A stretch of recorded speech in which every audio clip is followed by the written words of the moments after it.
Hi guys, this is the first in a couple videos that are advancements to this dashboard where we're pretty much just taking it to the next level. We're going to add some date pickers here so we don't have to manually type in a date that we want to look at.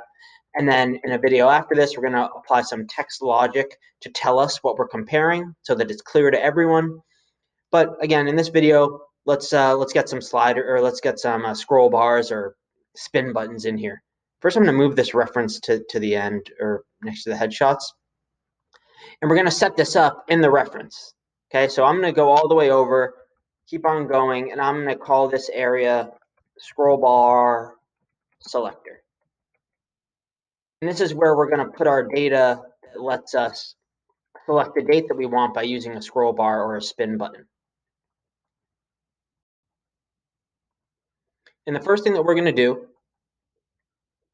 is that we're going to get a unique list of dates for each person. Well, for the person that we select here. So that when we're on this person, we don't have dates that aren't associated with them, just in case you're not collecting information from them on a daily basis, or each person doesn't appear in your data set every single day. Okay, so to do that, there's a formula called unique that we're going to use. I'm going to go equals, well, let me just put this here, first say dates, equals unique if, because there's going to be a condition of this unique. If we just do unique, let's just do it for now. Unique PBL underscore daily 8, and then close that off.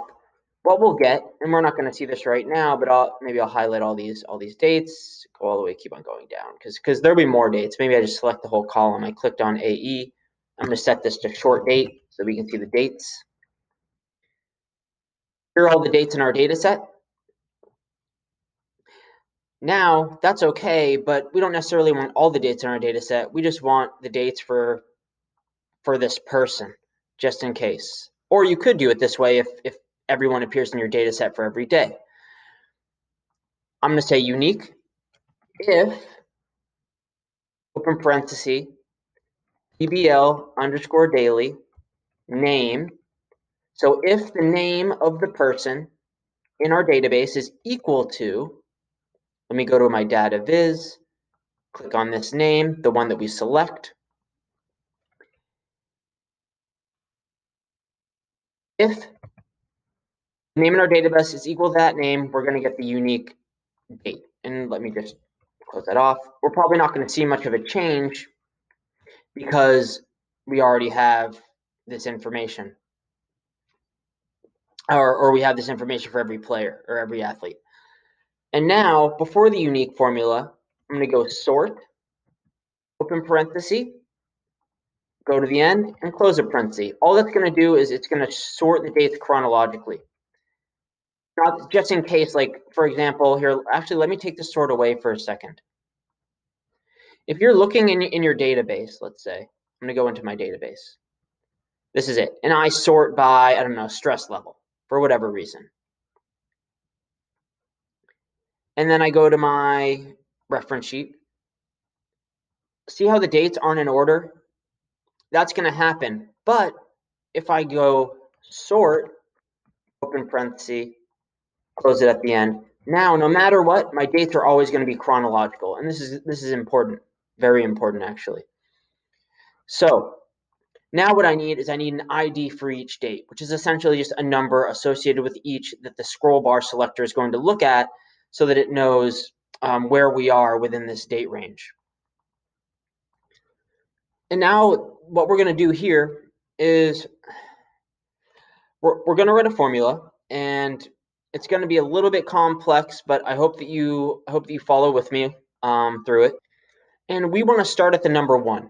So, and then have it go 1, 2, 3, 4, etc. for every date. But we could do that. We could go 1, 2, and hold these and drag them down and just go forever. But we want this to automatically update. So I'm going to write a formula to do that so that we don't have to worry about it. I'm going to say equals if, and then I'm going to say min ifs. And the min range I'm going to look for is table daily 8. comma, with the criteria that PBL_daily name is, which is comma, equal to the date of is, the name that we select. And I'm going to close that. If that is equal to, the first date in our data set, okay? If the date for that person, if the minimum date in the data set is equal to this date for the person, then we want, comma, number 1 to appear. That's the first step of the formula. And if I close it off, well, you'll see that this is the minimum date in the data set, so it's 1. And if I scroll down, it's saying false because when this is looking at this cell, that is not the first date in the data set for that person. This is not the first date in the data set for that person. That's because this one is. So great. Now we have the number 1. And now we're also going to say, comma, if this cell, whatever's in here, equals blank, we want this cell to be blank. Because once we get down here, we don't want the numbers to continue when we copy this formula all the way down. This unique list of dates that we created will continue to go down for the more data that we add. So we want this formula to accommodate for that, and we'll apply it all the way down our sheet. So if this is blank, then we want this to be blank. But if not, we want it to be whatever this number is, the number above it, plus 1. Let me just close that off. And we have an error right now, and that's okay because we're going to fix it in 1 second. All we have to do is just switch a couple parentheses around because we're not going to close this statement off here. Let's remove that parenthesis. Let's move it here, and we should see the number 1 come up again. I'm just going to call this ID. Now, if I drag this formula down, we should get a list of numbers increasing by 1 for every date, and then they should be blank when I get to the end. I'm just going to drag this all the way down, like for that's over a year's worth of information. And notice all the cells are blank. If I go up there, all right, up to 67. I'm not sure, he must be in the data set without, I'm not sure why that false is there, but that shouldn't be a big deal. Okay, now we have a number for every date. Now, the next thing that we're going to do is create an area for that number and a date to go. The number is going to be what the scroll bar looks at, and the date is going to be something that we use to replace the date that we're typing in our data visualization. And you'll see what I mean in a minute. Let's say selection. Right now we can just put the number 1 in there. This doesn't matter for right now. We can say date. And what we want this date to be whatever date aligns with this number. So think about, we're going to have a scroll bar that controls this number going up and down, and then there's going to be a date associated with that number. And that's the date that we want to look at in our data visualization. So the way that I'm going to do this, I'm going to do equals index. What do I want? I want whatever's in this column, and notice I clicked on the whole thing so that it encompasses when more dates get added beneath. So I want something that's in that column. When it matches, so comma, index, match, lookup value that I'm looking for is this number here. So when this number matches with, comma, the lookup array, which is whatever number is in here, comma, exact match, 0. I'm closing off the parentheses just so you can look at that formula. You might have to hold down Control-Shift-Enter or Command-Shift-Enter, but on my PC or in my version, I don't. I'm going to click Enter. It doesn't look like a date, but that's a code for a date. I'm going to type in short date here to make it formatted as a short date. And notice the date is 10/18/2017. What if I change this number to 5? Now it's looking at 10/22/2017. Change it back to 1 for now. And now we're going to add our scroll bars. And I said bars plural. This is going to be actually pretty cool. So I'm going back to my data viz, and I have this idea where I don't want to just go up and down days. What if you have like a lot of data? What if you have months worth of data and you want to get to a date that's a couple months away? Yeah, you could type it in like that, no matter what, regardless of scroll bars being there. And I guess there's no data on this date. But in any case, we're going to add a scroll bar or a couple of scroll bars so that we can manipulate the days, weeks, or months. And you could do years too. And the way that I want to organize this, in future videos, I'm going to go through using shapes and different PowerPoint tools in Excel dashboards to really make them look nice. But for this purpose, we're working on formulae, and I want to be able to show you how to do these things without some advanced tools like the VBA scripts and shapes and things like that. So what I'm going to do is I'm going to go 1, 2, 3, 4, 5, 6, 7. I don't really know how many I need, but I'm just going to create a bunch of columns here. And then I'm going to select everything in my filters list. You'll see why I'm doing this in a couple seconds or in a minute or so. I'm going to move this all over to the left. I think they were up here, all the way over to the left. And now I'm going to make all these columns. I clicked on B, held down Shift, clicked on I, right click, column width, let's make it 4. I don't really know for right now. And I'm going to go here through I, let me see, and home, merge and center. And I'm going to do that pretty much row by row. Let me see how many, let's see, 1, 2, 3, 4, 5, 6. We might need another one. I'm going to add in another column and maybe another one, just in case. So now we're going A through K. And these aren't going to affect any of your formula if you do it right. I'm just I'm clicking on the first cell, highlighting all the columns, and merging and centering. And you'll notice that when I do this, I actually don't want this one merged in centers. So the empty space under each date, we don't want to merge and center, but everything else we do.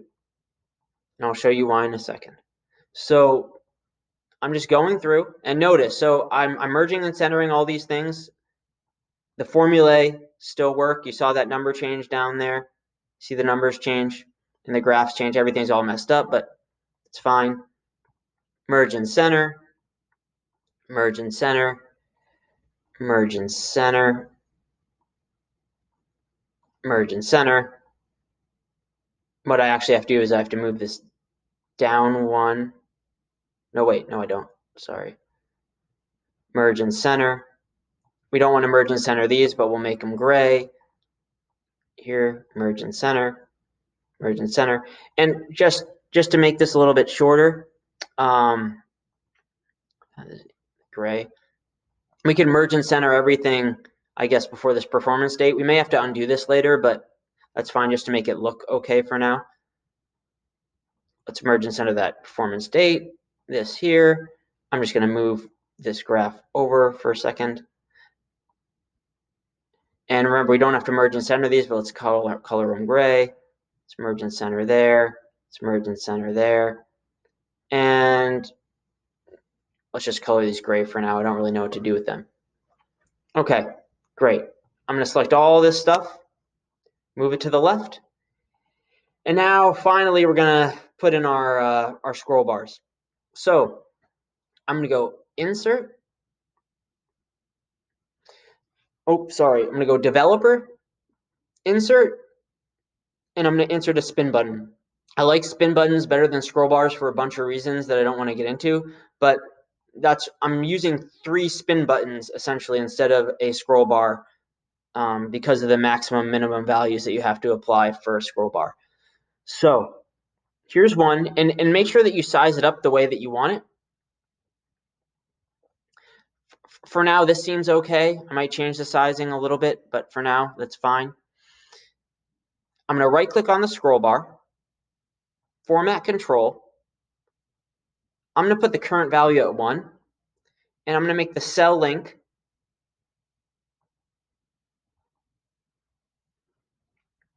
right here, the selection number, okay? Click OK. I'm going to right click on it again and go to format control.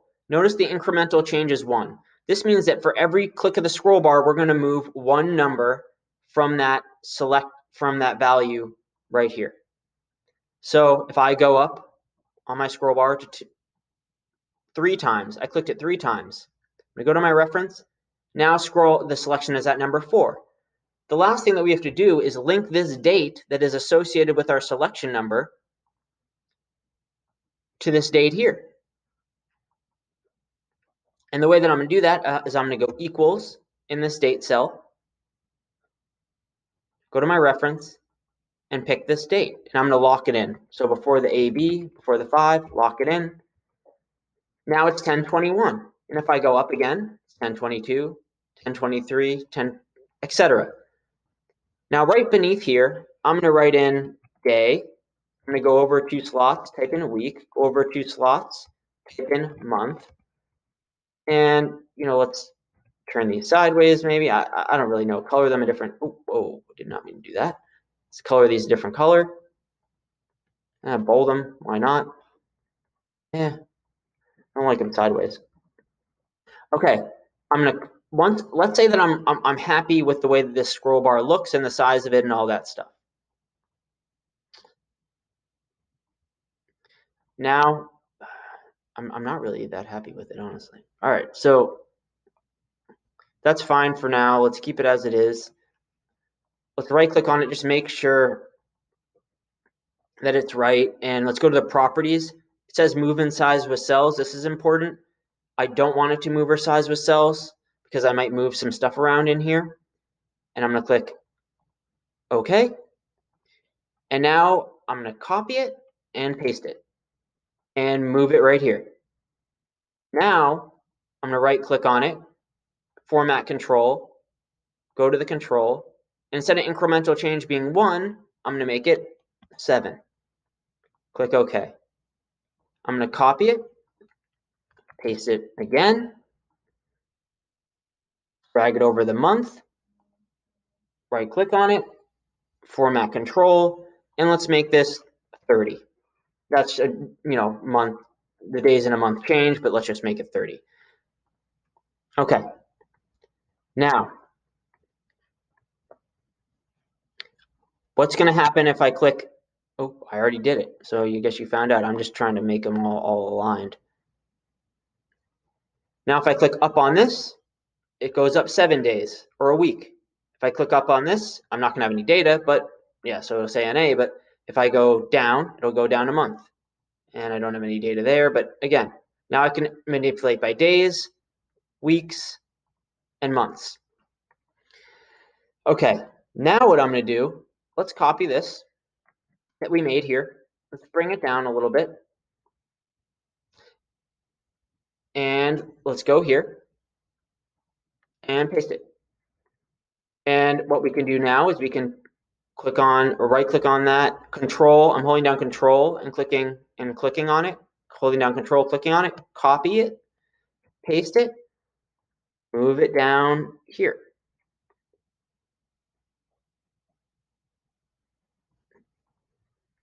I'm going to hold down control, click, copy them all.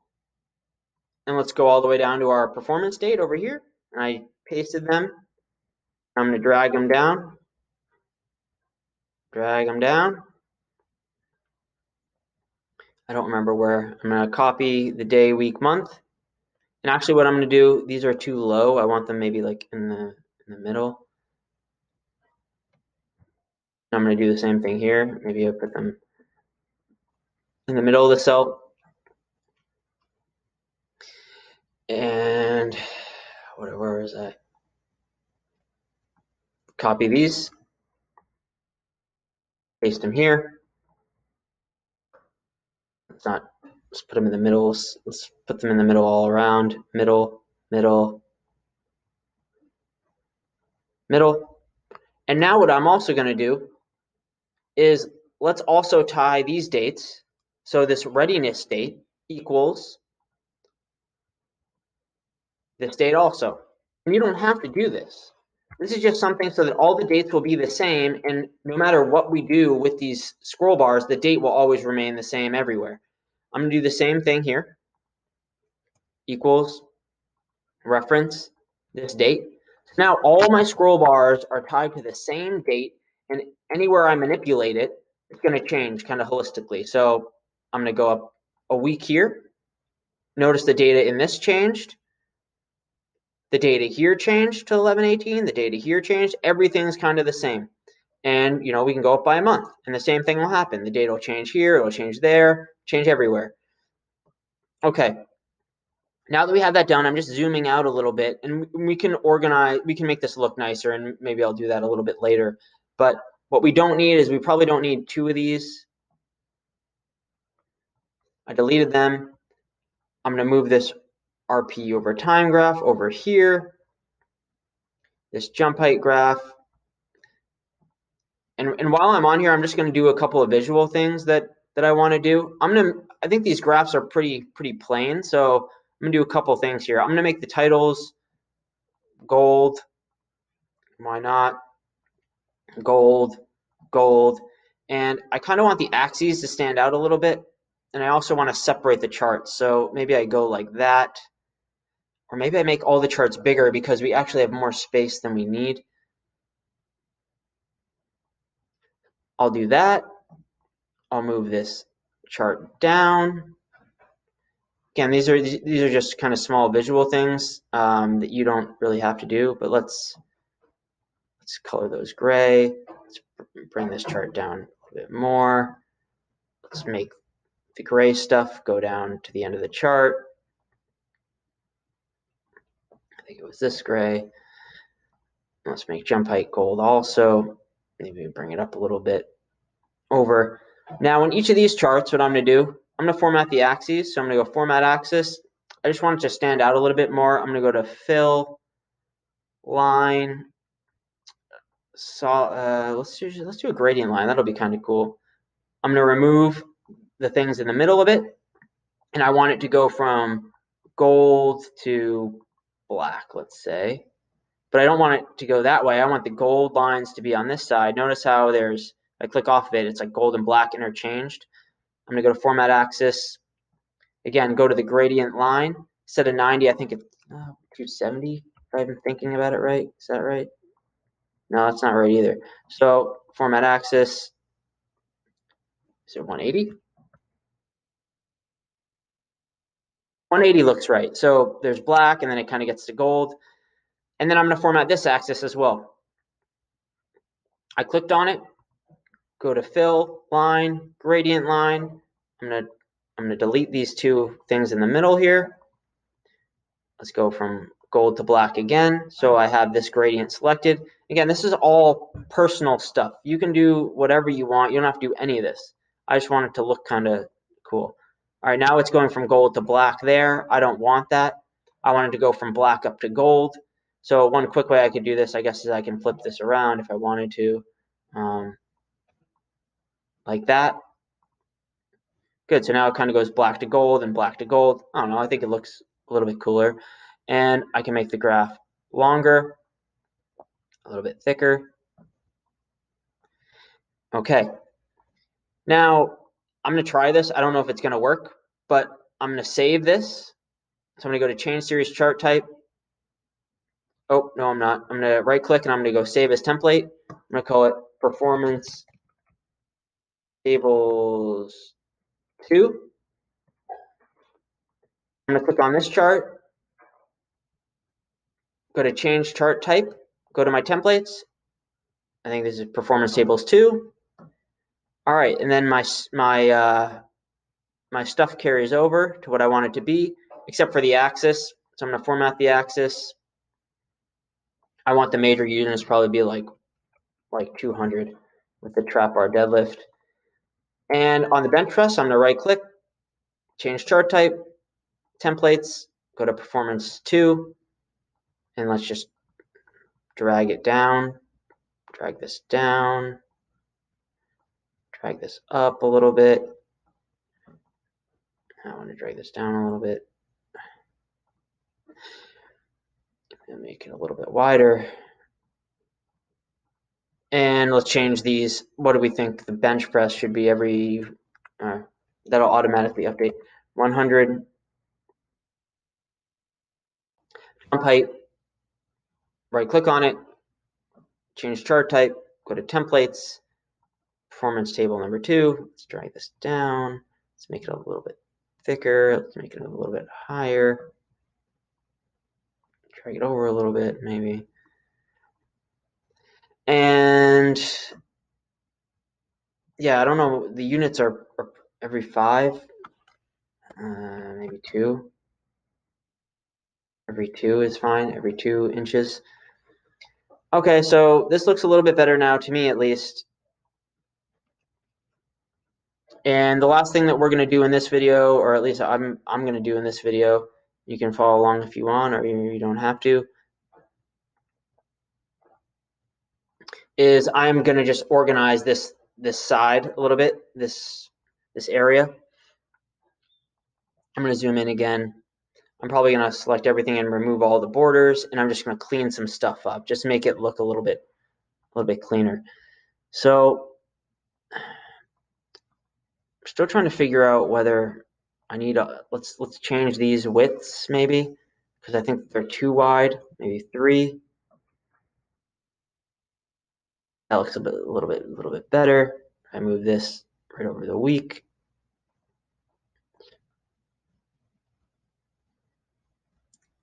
For the month. I wonder if I can actually, I'm going to right click on this, format control, or no, I'm going to go to shape format, align it. Let's see if I can snap to shape.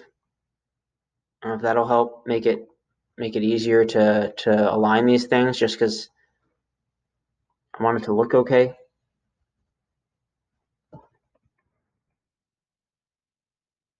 Okay. Oops. Didn't mean to click on that. That's one of the issues. I don't know what month I'm in now. Okay. So what I'm doing is I'm aligning them to shape, and I'm clicking up and down so that at least everything's kind of standardized. Oh, that's not going to work with this one.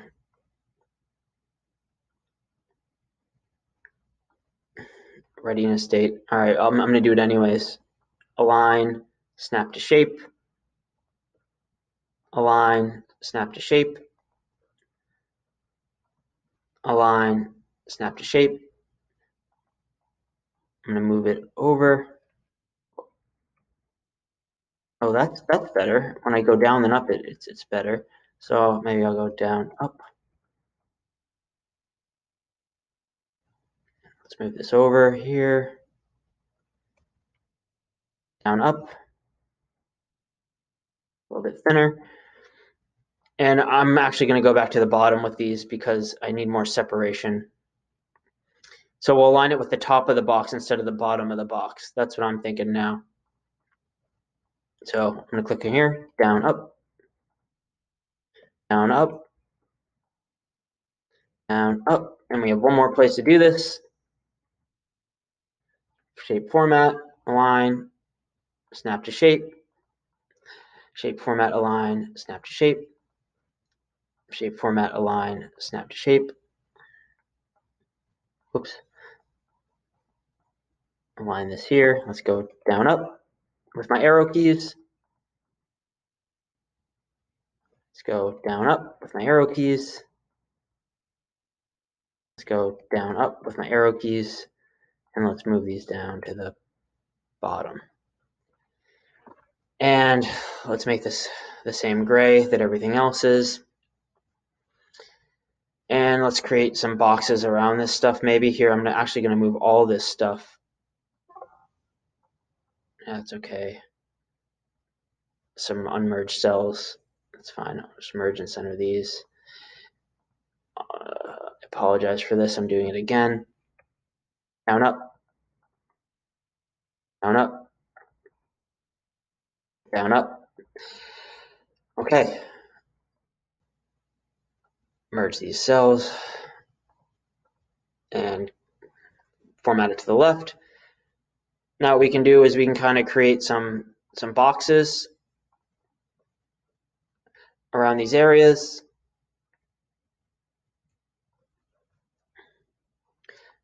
The readiness picker, you can move that down to maybe Yeah, sure, we can do a whole box around this area and a box around this area. And then we'll do a big, thick box maybe around all of it. I'm gonna back up out of this a little bit just to see what it looks like. It looks pretty good to me. And there's just one other important thing that I want to go over in this video, and that's graphing. So it works different than formulae that aren't in graphs. What I mean by that is, all right, so this guy, Popeye the Sailor, with his jump height, these two values are 0, which means that he probably didn't test. Well, he definitely didn't test. And there are a couple ways that we can deal with that. I'm going to go through the first one, and then I'm going to go through the second one. I'm going to go back to the first one because that's what I want to do. But specific to this, let's go here. Excel for graphs, it doesn't like blanks. It doesn't like stuff. It doesn't like text strings. It needs an error for it to not display a value, essentially. So in our formula here, one thing that we can do is we told Excel if there's an error, we're going to make it blank. Even if it's a div O or divide by 0 error, it's not going to work. So what we can say is if there's an error with this formula, let's make it NA, open bracket, close bracket, or open parenthesis, close parenthesis. Click enter. And I'm going to copy that, paste it over, paste it over, paste it over, and maybe we just keep on pasting it. It doesn't really matter. Ooh. It doesn't really matter because we're only showing, at least in this graph for right now, we're only showing the past 4 sessions. But now, if I go back to my data viz, now my graph is going to look like that. And it's not going to go dip down to 0. Okay, that's important. The other way to deal with this, let's say that you knew that if someone had a 0, they didn't test for some reason. What you could do is, let's change this back. Let's change this back to blank. Or let's not change this back to blank. Let's change it back to, if there's an error with this formula, let's quote, say, did not, or let's say, no test. I don't know. Some word. I'm going to copy that formula, paste it here, paste it here, paste it here, etc., etc., etc. And now when I go back to my graph, these are going to show up again. And if it's a small graph like this, what I could do is I could click on the data series, right click, or you can do it from here, put that plus button, go to data labels, and add data labels. And what I can do here, I can go to format data labels, and I can say value from cells. I can go to reference, and I can select the values from these cells, click OK, and remove the value, remove the leader lines. And now I'm showing the values from these cells, and now you can see that it says no test there. And if I maybe move these data labels to be above, now I have numbers and identification of when the person didn't test. And we can leave it this way, or we can go back the other way, but these are just a couple ways of dealing with the graphs. And that's it for this video. In the next one, we're going to apply text logic, and we're going to do some cool injury over time graph that you might want to use, or maybe not, that could be a replacement for this graph here, at least with the excuse me, at least with the colors. So I'll see you in the next video. Good work, guys.